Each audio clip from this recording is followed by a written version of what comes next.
So truly, Onesie Nation USA is only 2 years old. Okay. Wow. Talk to us about, hit us with a quick flex with some numbers. Like, you only 2 years in, but where you at? Okay, so 2 years in, my first year I had at least 6 figures. I do remember that. Even if it was like Your first year. my first year. No cap. Your first No year. cap. My first year was like 6 figures because Come on, sis. I was doing. I mean, my goal I was beating it. Then by the summertime, it was a wrap. Like, I was able to save. At least about 10. Between 6 to 10,000 a month. And at that time, That girl said a month. Girl, I'm a teacher. yeah, Hold on. These numbers I don't even seem wasn't. I wasn't buying nothing. I was really like, I didn't do no photo shoots. I didn't do nothing. I was doing everything on my camera phone. I didn't really have a lot to do, and then I didn't have anybody to pay because I was doing everything. Yeah. I was my own model. I was everything. Wow. Like truly, and then I was working at my parents' house, so I didn't have like somewhere to owe. You know what I'm saying? And I didn't have like any. I really just thugged it out and just stayed at the crib. That's a blessing. And just wake up and print myself off and then keep it going. So yeah, I was shopping at my parents' house. And then let's fast forward it to like last year. One of the best years I ever had in my life. Talk about it. last year during COVID. Talk During about it. COVID. Talk about it. That's kid you something I not. wanted to ask you about. How did you COVID. thrive through COVID? It's such a weird way because it's like I hate that COVID happened. I promise you I hate that COVID happened because COVID is just like the devil. But everyone was inside. Everyone was inside and they couldn't go anywhere. They needed clothing, they needed pajamas. Yes, and they needed to me. feel cute. They needed me. They needed Yes. me. They needed me. And I was just Okay. like, oh God. In the back of my mind, I'm like, what? Like, please, like, and I'm telling you, like, it was really a sad thing because it was like people were dying, getting sick. Yeah. It was scary. I lost so much weight during that time, y'all. Being stressed out with the customers. And mind you, I'm still trapping it at my mom's house. I barely have, at that time, I didn't even have enough inventory. Like, I didn't have enough room to put inventory. Mind you, my parents are in a 3-story house at this point. And I'm using the living room, which nobody could sit in, the sunroom, which nobody could sit in, the garage, which nobody could sit in, and then my bonus room, which I will, I'll show you the picture. Yeah. My mom actually painted the room for me and was like, Akiya, just try to like put all your stuff in here. And right when COVID happened, my mom, the Capricorn in her, Needed order, and you like literally she needed order, and then not only that, but she's like, you can't have your assistant come in here anymore because I don't know what household she's in. I don't know what.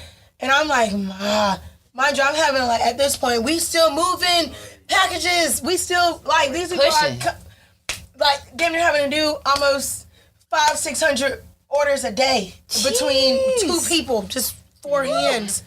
Like that's now it's it. down to just you. And now it's down to just me. Me and my mom, we fell out about it because I was really mad, and I hope my mom sees it because I was mad at you. I was because I'm like, Oh, my mom see. yeah, because we're gonna tell the whole story. Mind you, my mom's name is her name is Brenda. So it's funny, like just imagine being mad at somebody named Brenda. You can't be. Sweet. What you gonna say? You cannot be mad at anybody named Brenda. It's Right, like it's ever. crazy. So, but I was because I was like, Ma, you're not understanding from a business perspective, baby. I'm getting cussed out by these people if their stuff isn't moving because they still having parties. They want to look good for their man, all types of stuff. So I'm just like, you gotta be kidding me. So listen, now mind you, don't get me wrong, I could have accumulated all this money, but that doesn't mean I have the knowledge to move forward, to know that I need a place or whatever. I'm adulting, but not all the way. Yeah. You know, COVID made me grow up, like Made a lot of in the people grow worst up. way because it was days where me and my sister literally had to work outside on the grass, trying to print orders and pack them and stuff. We working out of cars, like we doing everything. And I went around to a few places to see if I can get approved, and I didn't know if I needed a warehouse. Like, who would have thought I would need a warehouse? Right. You know what I'm saying? Like, I'm like, that's too big. That's way too big. I just need me an office space, a little space. So you have a warehouse now. Yes, I have a warehouse. Where is that? Yes, Fayetteville. Okay. It's literally right off of 314. You gotta come. I would love to. That could be a good little field trip. Yes, it's super big. I would have never like thought that that's the space I needed because I was thinking so small. I just wanted like a room, you know. And even before that, right there by what's that? The storage place right there in Fayetteville by like the Smoothie King. It was right behind there. You can't miss it. It's not right before you get to the Smoothie King. Okay. I was working out of like 4 different storages in there, like before I was able to do it. Getting rained on.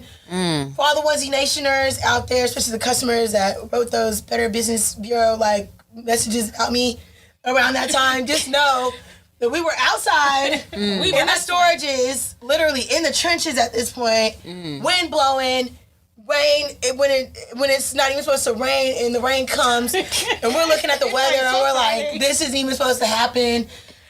What, you know, down to like the tents blowing everything away. Wow. And people's orders getting lost, and everybody thought that I just wasn't trying to send their stuff out. No, we were sending everything out, and we were trying our best. And I knew that at that time the growth was uncomfortable. I got down to like literally 150 pounds. As you know, I'm tall. I'm like probably like 5'7" and some change. Me being 160 is just not. It don't look healthy. It don't look healthy on me. The only thing that was big on me was my head.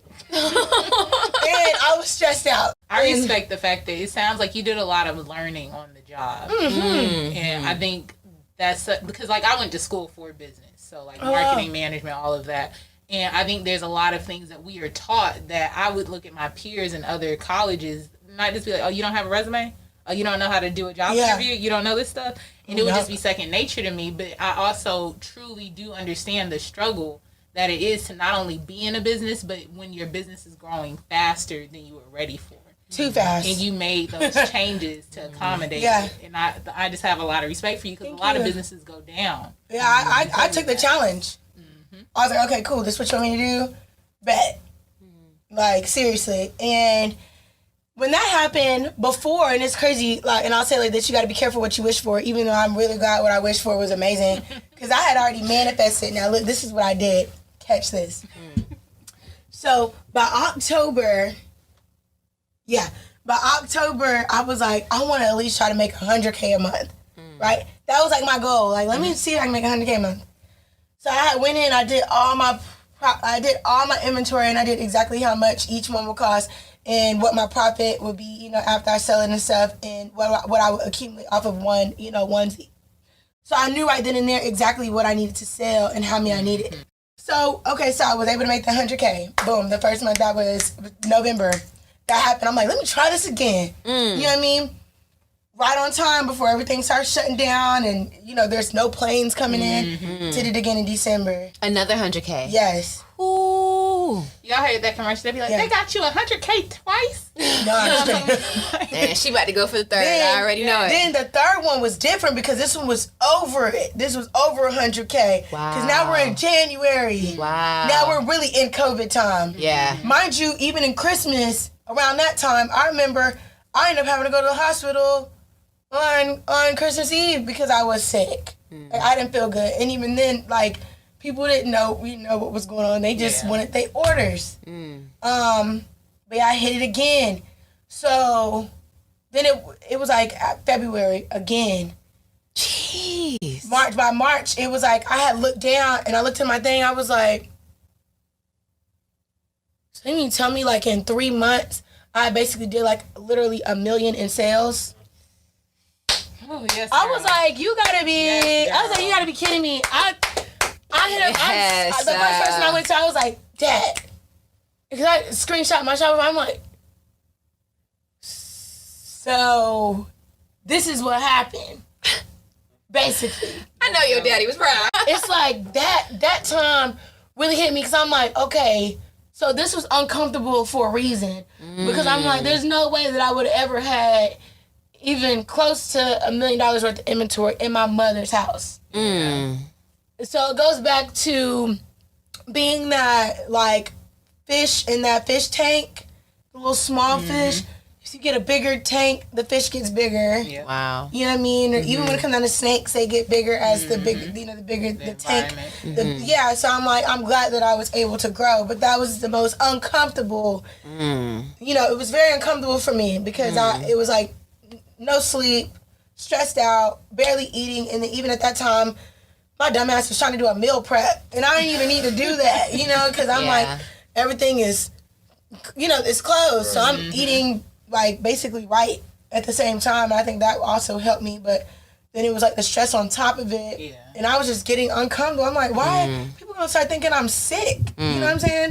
Like it got like that. Now I'm curious because you've mentioned a lot, like the customers didn't know this, the customers didn't know that. Do you feel, especially with someone like that are influencers or people in those high positions, do you feel like you owe a level of transparency? I try to people. They don't trust it. They don't believe it. They don't trust it. The thing with a lot of, and I can honestly say this, especially when it comes down to Black women, depending on their mindset, or Black business in a sense, and it comes down to Black people with Black business, it's always going to be, it's a scam. This is why I don't support Black business. This is why that. I mean, literally, a Black company can be a few days late, and then there's literally a Facebook ad basically saying why you shouldn't stop here. But then Fashion Nova, whoever else, can forget to send you anything